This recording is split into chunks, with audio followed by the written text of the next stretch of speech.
Hey hey hey, c'est toi qui regarde cette vidéo. Moi c'est Coralie et tu es bienvenue sur la chaîne Différencez-la. Dans cette sixième vidéo, je vais te parler de tout ce qui t'empêche de réaliser tes rêves. Alors, ce qui t'empêche de réaliser tes rêves, c'est tout simplement ton mauvais côté. Tout ce qui forme ton mauvais côté et qui est donc ton pire ennemi ou ta pire ennemie. Et de quoi est fait ce pire ennemi? Il est fait justement de tes peurs, de ton mal-être et de tes doutes, qui ne forment à toi que des excuses. La meilleure partie de toi est faite de tout ce qui ne peut que t'aider à avoir la vie de tes rêves. Et la pire facette de ta personnalité est faite de tes doutes, de tes peurs, de ton mal-être, de tout ce qui fait de toi en fait ce que tu n'as plus envie d'être et ce que tu n'aimes pas être de toute manière. Donc ta peur, elle est faite de quoi? Est-ce que tu as peur? Enfin déjà, de quoi as-tu peur concrètement? Qu'est-ce qui t'empêche concrètement au niveau de la peur de réaliser ce que tu as envie de réaliser? Est-ce que tu as peur du regard des autres? Et en quoi est-ce que ça t'avance d'avoir peur du regard des autres? Est-ce que tu vis pour les autres ou est-ce que tu vis une vie pour toi? Est-ce que tu veux être heureux pour toi, fonder ton propre bonheur pour toi ou pour le bonheur des autres? Est-ce que tu veux vraiment donner une belle image de ta vie et au final avoir un livre tout pourri à raconter? Ou est-ce que tu veux avoir un beau livre et même si la couverture au final elle est pas si belle que ça, tant pis parce que toi au moins tu sais ce qu'il y a dans ce livre et tu sais que ce qu'il y a dans ce livre te rend pleinement heureux ou pleinement heureuse et c'est le plus important, crois-moi. Question très importante, est-ce que tu as peur de réussir ou est-ce que tu as peur d'échouer? Je sais que cette question peut paraître tellement débile, mais c'est une véritable question. Est-ce que tu as peur de réussir ou est-ce que tu as peur d'échouer? Tu as peur d'échouer? C'est pas grave. Je sais que si tu trouves le courage de te lancer, cette peur d'échouer, elle ne se réalisera jamais. Mais si tu as peur de réussir, pour te lancer, ça va être très très compliqué. Et je sais de quoi je parle parce que moi-même, j'ai eu cette peur de réussir pendant un bon moment. Et en fait, je me suis rendu compte tout simplement que cette peur, elle s'est créée dans mon enfance et dans mon adolescence. C'est-à-dire que en fait, lorsque j'avais un contrôle et que je disais à ma mère, tiens, j'ai eu telle note à mon contrôle, au lieu de me féliciter ou de prendre en compte en fait ce que je lui avais dit tout simplement, elle me demandait quelle était la meilleure note de la classe et pourquoi est-ce que moi je n'ai pas eu cette note-là. Du coup, en fait, ces deux questions-là m'ont fait me rendre compte qu'au final, si quelqu'un est capable de mieux faire que moi, pourquoi moi je devrais le faire? Parce que bizarrement, moi je suis faite comme ça. Si quelqu'un est capable de mieux faire que moi, pourquoi moi je devrais me lancer? Et c'est de là en fait que je me suis rendu compte que ouais, j'avais véritablement peur de réussir. En fait, j'avais peur de me surprendre à réussir, de me surprendre à découvrir qu'au final, j'étais capable de réussir tout comme les autres. Et que ouais, cette peur d'échouer, au final, je n'ai jamais eu. Voilà, et je trouve qu'au final, la peur la plus handicapante, c'est la peur de réussir. Parce que ta peur d'échouer, c'est pas grave, tu peux te lancer et voir qu'au final, cette peur, elle est débile. Mais, anéantir la peur de réussir, c'est une chose très compliquée et il faut déjà prendre conscience que nous avons cette peur de réussir en nous. Quatrièmement, est-ce que ta peur, elle est utile ou est-ce qu'elle est destructrice? C'est-à-dire, est-ce que c'est une peur qui va te permettre d'aller loin dans la vie ou est-ce qu'au contraire c'est une peur qui va te garder à ta place dans ta vie que tu peux trouver aussi minable que pathétique? Voilà. Ouais. Est-ce que c'est une peur utile, une peur qui te fait avancer, qui te fait grandir, qui te fait te construire finalement, ou est-ce que c'est une peur qui te détruit, une peur qui te répétit jour après jour? Du coup, après avoir parlé de la peur, je vais te parler du mal-être.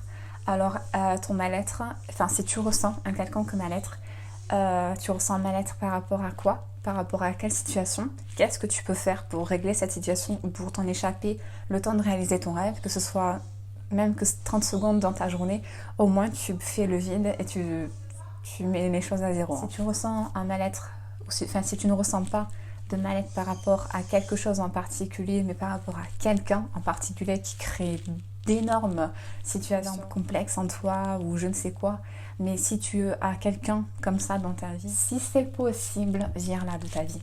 Et si ce n'est pas possible parce que c'est un membre de ta famille par exemple, fais en sorte de t'isoler d'elle, je dirais pas le plus souvent possible, mais si tu le peux, c'est quand même mieux. Dans le sens où si cette personne est toxique, qu'importe que tu aies des liens génétiques avec elle, elle n'a pas le droit de t'entraver, de t'empêcher de réussir, de t'empêcher d'être heureuse.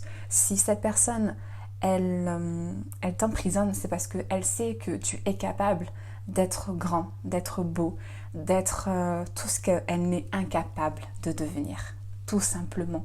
Si une personne t'empêche de devenir, c'est parce qu'elle-même sait qu'elle est incapable de devenir, alors elle t'empêche d'être. Mais n'écoute pas tous ces mensonges. Sors tous ces mensonges de ta tête et prends conscience que tout le potentiel que cette personne essaye de brimer en toi, il est quelque part en toi. Et tu dois aller le chercher et le sortir au grand jour. Qu'importe qui est cette personne, qu'importe quelle est cette situation, tu es capable de mettre fin à cette situation. Point barre. Tu es capable de devenir toi-même. Dès aujourd'hui, dès maintenant. Qu'est-ce qui t'empêche aujourd'hui de devenir cette personne, mis à part toi-même, mis à part tous ces mensonges que tu te mets en tête? Rien. Absolument rien. Et par rapport au mal-être, je finirai en disant que le mal-être, en fait, tout ce que tu n'exprimes pas, les mots que tu n'exprimes pas deviennent des mots M-A-U-X. Donc, c'est-à-dire que, en fait, tous les mots que tu gardes en toi, tôt ou tard, ton corps les exprimera. Si tu ne permets pas à ton âme de s'exprimer, ton corps le fera à sa place. Et crois-moi qu'un cancer, il a toujours une raison, une origine, je dirais plutôt, une cause au niveau de l'âme.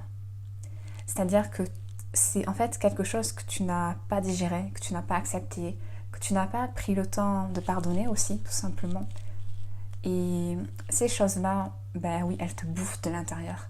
Et elles finiront par te bouffer, ben même au niveau du corps. En fait, ça se verra au rayon X ou je ne sais quoi. Mais ce qui est sûr, c'est que tout ce que tu ne dis pas se transformera en quelque chose que tu ne pourras cacher. Et ça sert à rien d'avaler tous les médicaments du monde comme ça. Si ton âme refuse de guérir, si tu refuses de prendre le temps d'écouter ton âme, de prendre soin de ton âme, tu ne pourras prendre soin de ton corps. Parce qu'il faut arrêter de détacher le corps de l'âme. Les deux sont un seul et une seule. Il n'y a pas de détachement, comme on pourrait le croire. Il n'y a pas de limite. Ton corps est attaché à ton âme et ton âme est attachée à ton corps. Et ça ne peut être que comme ça. Alors prends soin de ton âme et prends soin de ton corps. Et tu n'auras aucun problème. Et c'est là, comme ça, que tu te sortiras de ton mal-être. Les doutes. Alors là, c'est quelque chose de très compliqué parce qu'on peut douter sur tout et absolument tout. C'est-à-dire que tu peux te demander pourquoi moi, comment est-ce que je peux arriver à faire ça, quand est-ce que j'aurai le temps de faire ça, je suis trop jeune, je suis trop vieille, mon travail me prend beaucoup trop de temps, je suis beaucoup trop fatiguée, où est-ce que je peux faire ça? Dans mon pays c'est interdit, dans mon pays les femmes n'ont pas le droit. Voilà, arrête avec toutes ces excuses-là. Arrête avec tout ça. Et commence plutôt à te poser des questions. Ben, pourquoi? Pourquoi est-ce que j'ai ce rêve en moi? Pourquoi est-ce que j'ai cette envie en moi de faire ce rêve-là, de réaliser ce rêve-là? Pourquoi est-ce qu'une partie de moi me pousse à concrètement réaliser ce rêve-là? Et à ce pourquoi, rajoute pourquoi pas. Parce que dis-toi que de toute manière, un jour ou l'autre, tu vas mourir. Alors pourquoi pas? Pourquoi pas maintenant? Pourquoi pas aujourd'hui? Pourquoi pas ici?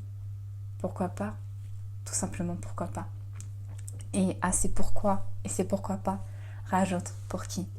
Pour qui est-ce que tu veux le faire? Pour l'humanité? Alors fonce. Pour ta famille? Fonce. Pour les gens que tu aimes? Fonce. Si c'est une bonne chose, il n'y a que des bonnes raisons de les faire. Si c'est une mauvaise chose, il n'y a que des mauvaises raisons de les faire. C'est aussi simple que ça. Je le répète encore, c'est aussi simple que ça. Bien qu'il n'y ait pas de dualité corps et âme, il y a des dualités au niveau de l'ego et de l'âme. Donc c'est-à-dire qu'au final, il y a ton ego qui va toujours te trouver une excuse pour ne pas te faire agir, même si c'est la meilleure des choses à faire d'agir. Et ton âme à côté elle va pas arrêter de te crier « Eh oh, qu'est-ce que tu fais? Qu'est-ce que tu attends? Tu attends quoi? J'ai besoin de toi, moi. » Tu vois? Et c'est vraiment à nous en fait de décider quelle voix on veut écouter. Est-ce qu'on veut écouter la voix de la peur, la voix de nos peurs, la voix de nos doutes, la voix de notre mal-être, ou est-ce qu'on veut écouter la voix de notre futur bonheur, malgré toutes ces choses-là? C'est là que se trouve le véritable bonheur en fait. Et pour justement faire taire toutes ces choses-là, il faut connaître la règle des 5 secondes. Je m'explique. En fait, le cerveau, quand tu décides de faire une chose, ton cerveau met 5 secondes pour te trouver une excuse. Je suis trop fatiguée, il fait trop chaud, il fait trop froid, c'est trop tôt, c'est trop tard, je n'aurai pas le temps, j'ai que 30 secondes pour me poser. Chut. Fais taire ton cerveau. Tu as 5 secondes pour dire à ton cerveau d'aller se faire voir. C'est aussi simple que ça. Je sais que dans ces vidéos, je dis beaucoup, c'est aussi simple que ça, c'est tout simplement ça. Mais c'est vrai, c'est aussi vrai que ça en a l'air. Bref, maintenant j'ai l'impression d'avoir tout dit. Donc si cette vidéo t'a plu, n'oublie pas de la liker. Tu peux aussi la commenter et penser à la partager, ça me ferait très plaisir. Tu peux aussi t'abonner pour de futures prochaines vidéos, activer la cloche si ce n'est pas fait pour être alerté de mes futures vidéos. Et n'oublie pas d'être fier de ta différence, ose être différent et deviens une personne qui fait que la différence est là. Je te dis à vendredi et je te souhaite une super belle semaine. Salut, ciao!